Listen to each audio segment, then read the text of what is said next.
he would trick them into allowing him to place handcuffs on their wrists, claiming it was part of a magic trick.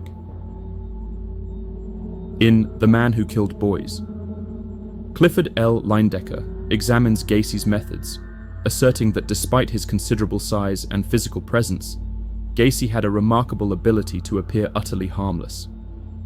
He ingratiated himself with Chicago's political elite, gained the trust of parents throughout his neighborhood, and established himself as a respected businessman. It was this cultivated respectability that allowed him to operate so long without suspicion, even as the bodies accumulated beneath his floorboards.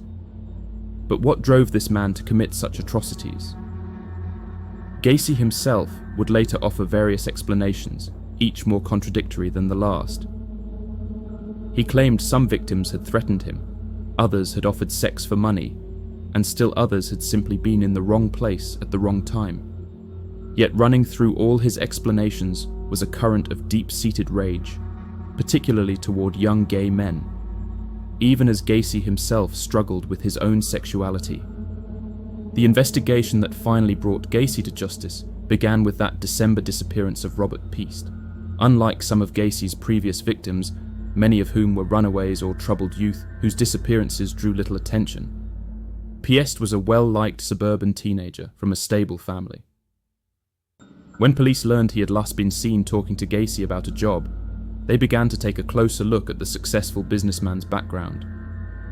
What they discovered would shock even hardened investigators. As surveillance of Gacy intensified, police noticed him making late-night visits to the Des Plaines River. Was he disposing of evidence? These trips would prove crucial to breaking the case. Meanwhile, detectives digging into Gacy's past uncovered his Iowa conviction and began receiving disturbing reports from young men who had managed to escape his clutches.